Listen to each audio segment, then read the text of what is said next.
Karibu tena ndugu msikizaji na dada yangu mahali popote ulipo. Ninakuletea tena kipindi cha afya nikiwa katika studio za Amazing Voice of Victory TV and Radio. Karibu. Last time Jumatano iliyopita tuliongelea juu ya eczema part 1. Sasa tena tunaendeleza siku ya leo eczema part 2. Niliwaahidi tutaendeleza kabisa. Na ndugu dada mpendwa, utakapokuwa unanifuatilia kabisa vizuri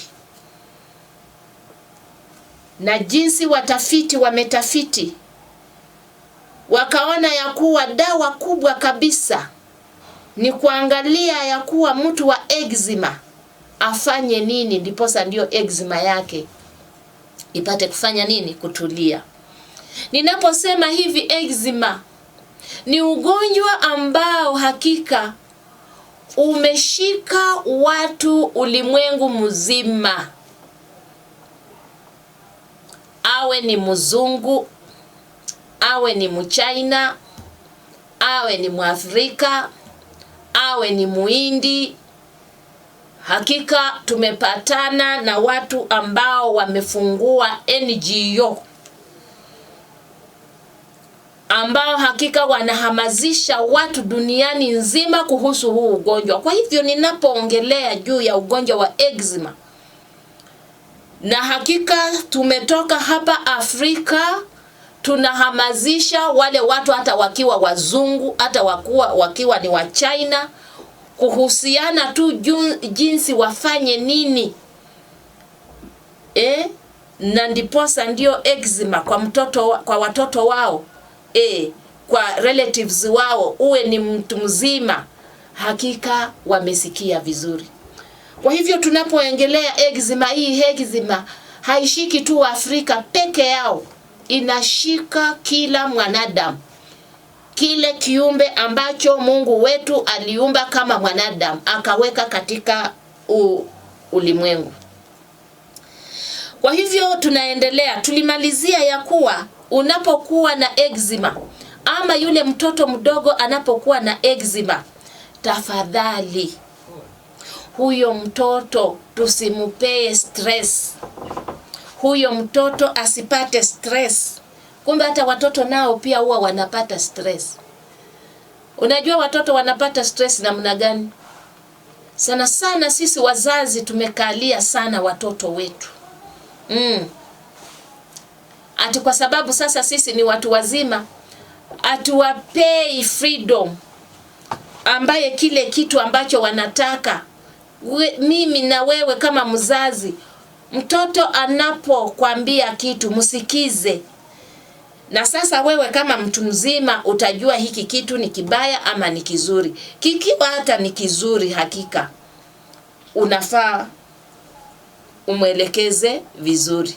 Na hata kikiwa kibaya, inafaa pia umwelekeze vizuri, apate kujua. Sio kumpuuza, yani assume.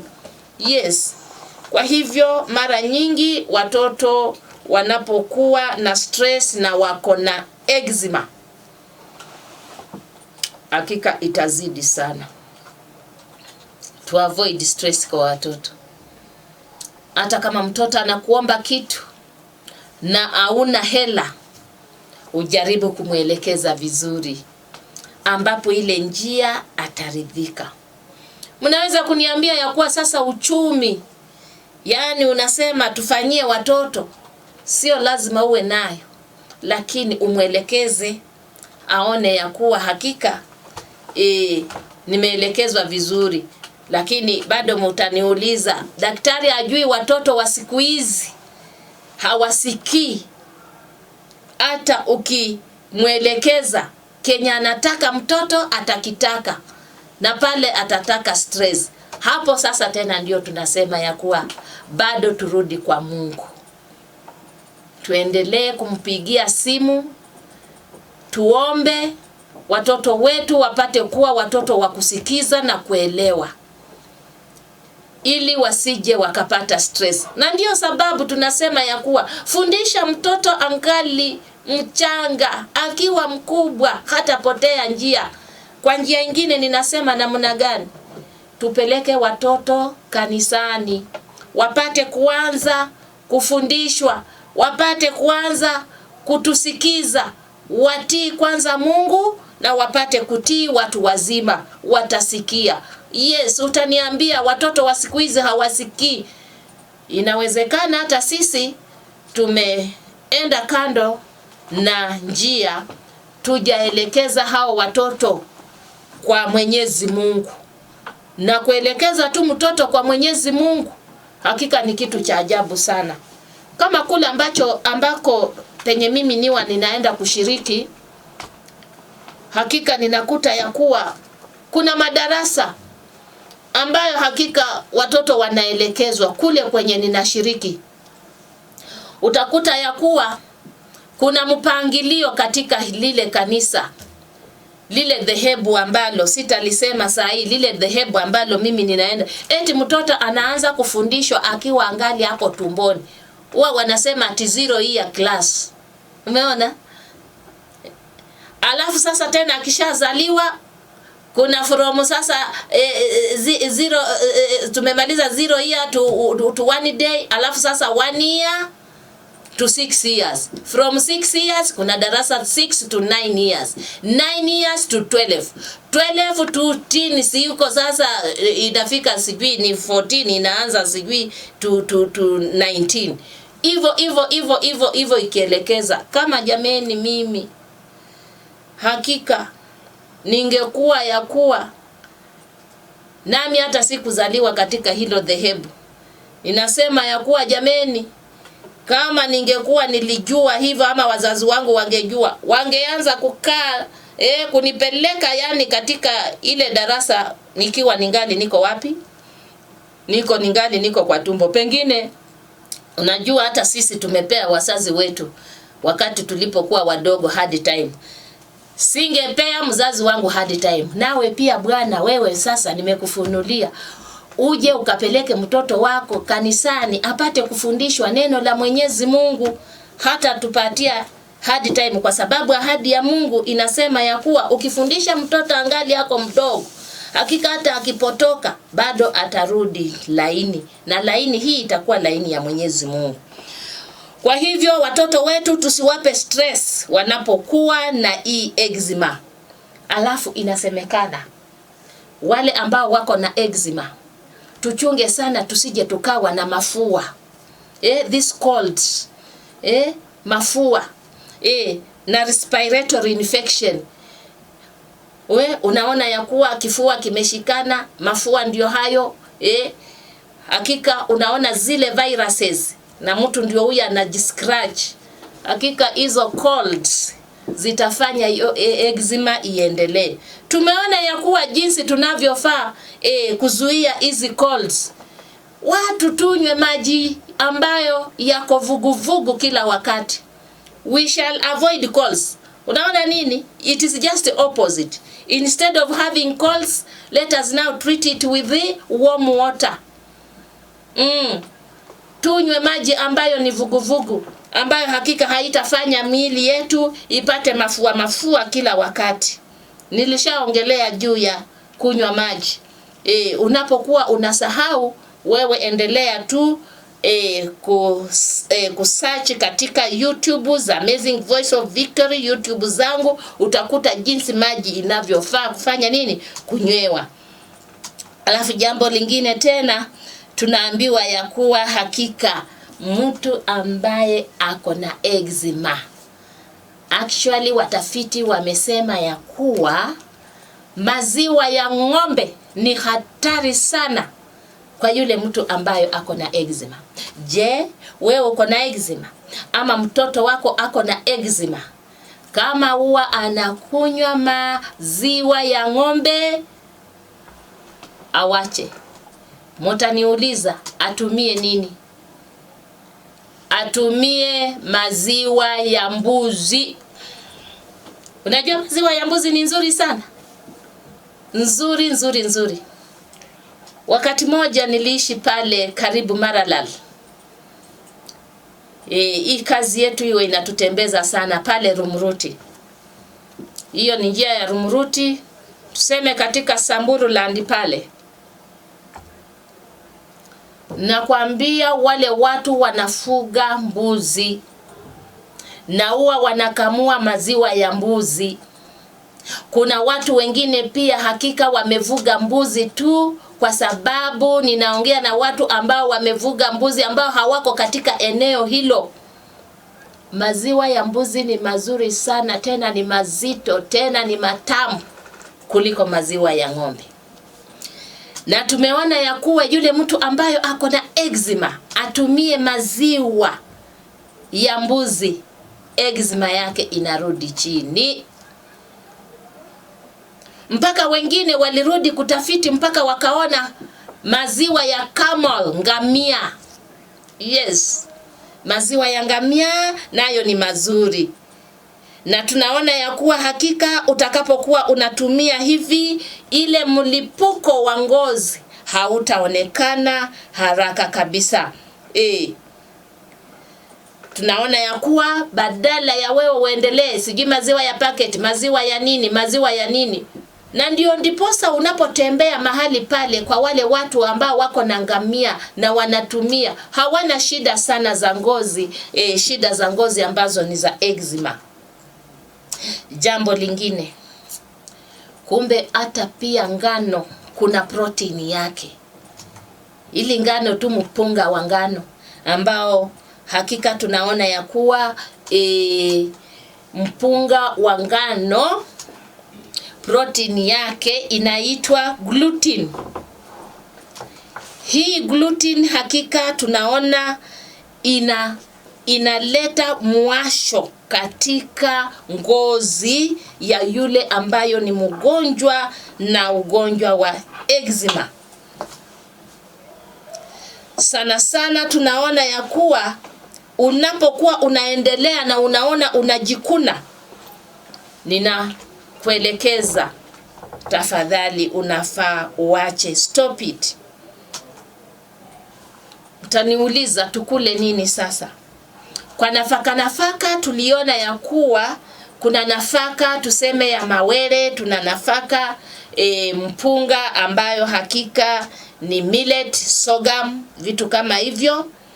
Hakika utakuta ya kuwa hizi hazina gluten ndani yake. Tuliongelea kwa part 1 tukaona ya kuwa kuna wale wamama ambao wanapenda hakika kutoboa masikio na mapua yao. Tafadhali hii nayo imelete irritation of the skin ambayo hakika unapokuwa na eczema na unaninginizia zile vipuli ndani ya masikio yako, eczema yako itaaccelerate, itaendelea kabisa. Hapo zamani tunaona ya kuwa zile vipodozi ama vile vipuli ambavyo vilikuwa vinawekwa na watu wa zamani, unasikia siku hizi watu wanasema gold. Mtu anapokuwa na kagold kadogo hivi, yani anakuwa tajiri sana. Na zamani hapo tunaona ya kuwa watu walikuwa wanafanya biashara ya madini ya dhahabu ambayo ni gold. Kumbe hizi gold zilikuwa ni za kujirembesha. Utakuta watu walikuwa wanavaa bangili ambazo ni za gold. Kumbe tunaona vitu kama hivyo jewelries ambazo hatuna saa hizi ambazo ni za gold. Unapokuwa na eczema ni vizuri saa hizi sasa watu tumekuwa maskini. Sio kama wakati wa tukisoma Biblia tutaona ya kuwa King Nebukadneza walikuwa na gold kabisa, hata walikuwa wana mold miungu zao na gold. Mpaka hata saa hii tunaona Wahindi wengine ambao hawaamini Mwenyezi Mungu ya kuwa yeye ndio muumba, wana mold zile miungu zao ambazo ni ng'ombe, wana mold na gold. Hata mimi niwa ninashangaa sana. Sasa watu huwa wanataka gold wafanyie nini? Gold ilikuwa inafanya vitu kama hivyo. Ungetambua sana mtu ambaye alikuwa tajiri, yani mavazi yake, kitanda chake kimeundwa na gold, imagine.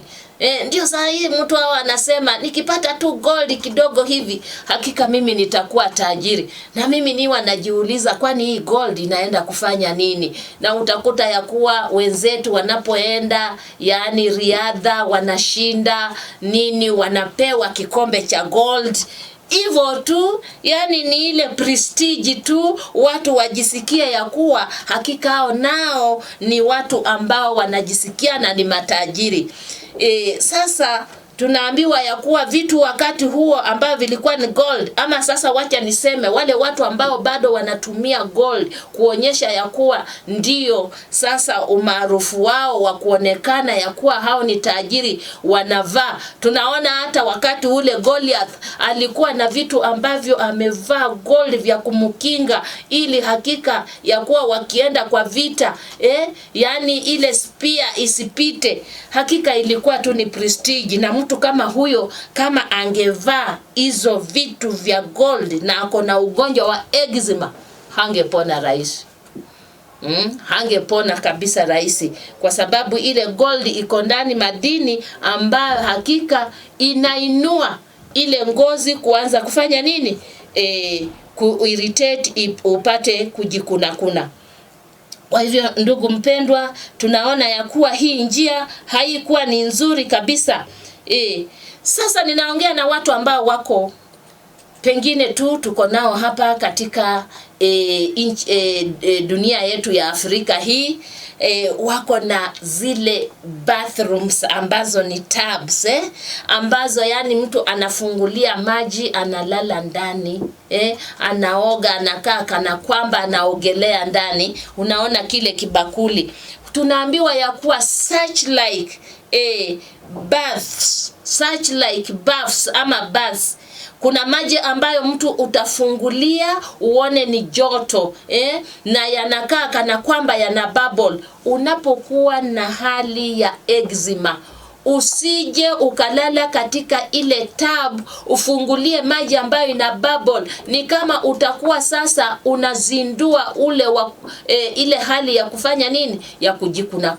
Avoid such like yale maji yasije yakakuangukia tap na wewe uko na nini, uko na eczema. Hata wale ambao wako na showers, ambao hakika showers zinatoka juu zinakupiga, ni vizuri. Hata ndio sababu tunakuwa na basins, upate kuwa pengine unajipanguza polepole, usije ukasitua ile skin ili ipate kuanza kufanya nini, kuanza kujikuna. Kwa hivyo ndugu mpendwa, ni vizuri kabisa tunapoona ya kuwa maji ambayo hakika unafaa uoge yasiwe yale maji ambayo tena ni joto, ita irritate the skin na utakuja kuona ya kuwa unajikuna sana. Children rashes may be caused by eating eggs. Umeona wale ambao wako na eczema na watoto, na ni watoto, mambo ya mayai tunafaa tu avoid kabisa. Ama wewe ni mtu mzima, haitakikani uwe unakula mayai. Fuatilia kabisa haya mambo. Unapokuwa na eczema ndugu mpendwa, upate kuona ya kuwa mambo na mayai tupate kuacha. Alafu kuna vingine vinaitwa peanut. Peanut tunaona inatoka katika njugu ambazo zimeshagwa. Ukiwa uko hakika na eczema, ni vizuri avoid peanut. Tumeongea juu ya milk, tumeongea juu ya ngano, hakika sio vizuri. Pia samaki. Yani ninapoangalia kabisa hizi vitu, ni kama Mungu alikuwa mwanzo akijua nini kitatendeka mwisho. Unapoona magonjwa yametokezea sana wakati huu ya ngozi, yani magonjwa ya ngozi imetokezea sana wakati huu. Angalia sasa saa hizi katika mito dunia nzima, utakuta ya kuwa sasa hata tunaonyeshwa katika runinga katika sasa samaki. Mungu alijua ya kuwa jameni watu wapate kurudi tu katika mboga. Yani samaki hizi sasa zimeharibika kabisa. Utakuta ya kuwa samaki zinaelea tu juu ya maji. Na sasa watu wanatuletea tu, alafu wanafanya fry pale, wewe unaenda kununua kitu ambacho hujui kilikufa namna gani, hakikushikwa na net. Zile samaki zimemwagiwa chemical. Sasa samaki zimekufa zote. Wewe unapoendelea kukula hii samaki ujui ilikufa namna gani, na mostly saa hizi sasa watu wako out for business. Ni kutaka wapate hizo samaki nyingi sana, wapate waende wafanye nini? Wapate kwenda kuuza. Sio kama kitambo. Ungekuta wakati wa Yesu Kristo, yani Petero, wakawa wamekaa katika baharini usiku yote bila kupata. Walipopatana na Yesu, wakaambiwa tena wapate kufanya nini? Kurudi. Wakasema Yesu, tumekaa usiku kucha, tena unatuambia ya kuwa tupate kurudi kuvua samaki.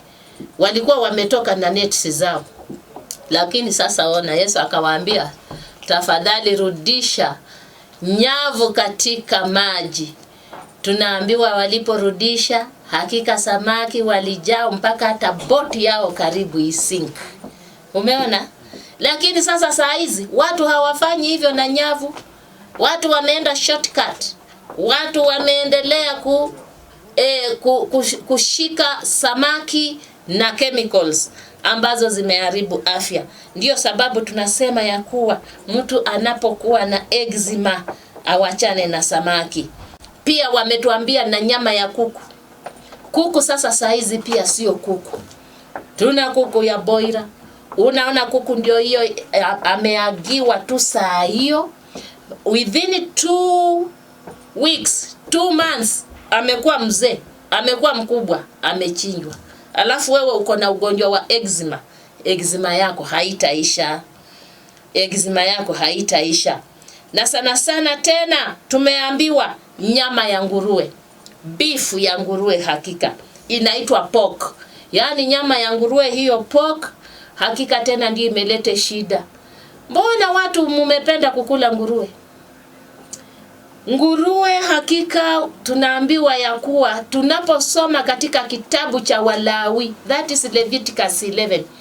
Utakuta ya kuwa Mungu akasema ya kuwa msile wanyama ambao hawacheui na hawana kwato. Utakuta ya kuwa nguruwe ako na kwato lakini hacheui. Kucheua ni kufanya nini? Anapokula arudishi tena akaanza kutafuna. Unaona kama ng'ombe, kama umemweka katika zizini, hata ufungue lile zizi tuseme saa 8 ya usiku, utakuta ya kuwa anaendelea kugaya, anaendelea kucheua, it continues to chew the cud. Lakini sasa nguruwe nayo hata kama kwato zake zimekatika, kuonekana hiyo nyama ni najisi kabisa, yeye anameza tu kama mwanadamu. Anameza, hacheui. Sasa huyo mnyama ni mchafu. Ni mchafu kama mwanadamu. Wewe unaweza kukula mwanadamu, ingawa kuna watu wengine katika nchi zingine huwa wanakula wanadamu. Lakini wacha niwaambie, nguruwe ni nyama mchafu kabisa ambayo hatufai kukula. Lakini utakuta ya kuwa sasa biashara iko, this is a farmer's choice, sijui nini, lakini ni nyama ya nguruwe ambapo imetuletea magonjwa kabisa. Sasa na mtoto ndio huyu, sijui mimi nataka sijui farmer's choice, nataka nini. Ndio sababu tumesema ya kuwa unafaa uelekeze mtoto anapokuwa na hii eczema, hata kama anaona hiyo farmer's choice anatakikana ale, umwelekeze. Na kama alikuwa anaenda kanisani, atakuwa anaambiwa ya kuwa hakika kuna wanyama ambao tunastahili kula na kuna wanyama ambao hatustahili kula. Kwa hivyo huu ugonjwa wako utakapokuwa unakula sasa hii nyama, hakika hutapona. Angalia jinsi wewe mwenyewe umesumbuka na kujikuna. Mtoto ataelewa. Hata kuwa na stress, ndiposa ndio tena ugonjwa wake upate kuendelea. Kwa hivyo ndugu mpendwa, tunaona ya kuwa hizi nyama pia sio nzuri. Tunapoona hata beef ambayo ni nyama ya ng'ombe, hakika sio nzuri. Kwa sababu gani? Siku hizi ng'ombe zimedungwa shindano, zimedungwa hata kuliko jinsi wewe umedungwa. Nikikuuliza ya kuwa wewe tangu sijui huu mwaka, watu wengi sana ambao hawajaenda hospitali, umedungwa mara ngapi? Wengi niwa ninatembea wananiambia mimi hata ni miaka 9 sijadungwa shindano, lakini ng'ombe amedungwa sijui mara 7 hata mara 20 kwa mwaka. Sasa angalia hiyo beef ambayo tuko nayo, na uko na ugonjwa wa eczema, hautaisha. Utaendelea kujikuna, utaendelea kujikuna na ujikune. Wale ambao wako katika nchi, tuko na vitu ambazo tunaita oats. Oats and this barley, hii mawere haitakikani tuwe tunakula ukiwa na ugonjwa wa eczema. Kuna dairy products ambazo tunaona zimetengenezwa, kuna sweets, watoto wengine unakuta chocolates ambazo zimetengenezwa na mambo ya milk. Ndio umewacha milk, lakini kuna vitu vingine ambavyo vimetengenezwa na mambo ya maziwa. Hivi pia ukiendelea kuvitumia utaona ya kuwa ugonjwa wako wa eczema utaendelea kukua nao. Tukienda katika sasa unga, ukiwa na eczema itakikani utumie unga ambao ni mweupe, white flour. White flour, amnao ni white flour. Sana sana white flour tunaipata katika ngano ambayo tunatumia kwa kutengeneza keki, tunatumia kutengeneza mandazi, tunatumia kutengeneza chapati. Kuna that brown flour, ile ngano ambayo hakika ni asili, tumia hiyo instead of this white flour. Na mara nyingi nimefundisha watu, hata huu ugali ambao sisi tunakula, sisi wa Afrika ambao ni wa mahindi, jameni, tunapotaka kuwa na afya nzuri, tupate kutupa ndani at least sorghum. Yani ile mtama kidogo ipate kuua ule nini whitish, tupate kutupa ndani, tutakuwa tumejitibu magonjwa mengi sana. Wengi sana nimewatembelea katika manyumba zao, instead of kutumia tuseme unga mweupe, wanasema sasa sisi bwana tunatumia ile mahindi ambayo ni yellow. Hiyo pia ni mambo mazuri, hata upate kuchanganya hayo mahindi ya yellow na mahindi ya white, utakuwa hakika unafanya vizuri. Tukimalizia nguo ya kuvaa, mtu anapokuwa na eczema anafaa avae nguo ya cotton, hata zile za ndani. Kwa hivyo ndugu mpendwa, na sabuni nayo tunapokuwa tunaosha manguo, tutoe sabuni vizuri kabisa. Watu wengine wanaanika nguo na povu. Wewe bwana, rinse hiyo ikuwe vizuri kabisa ili isije ika-irritate your skin. Kwa hivyo ndugu mpendwa, ni asante kunisikiza kulingana na ugonjwa wa eczema. Mungu akipenda tukutane tena Wednesday ijayo, which is Jumatano. Asante sana. Mungu akubariki.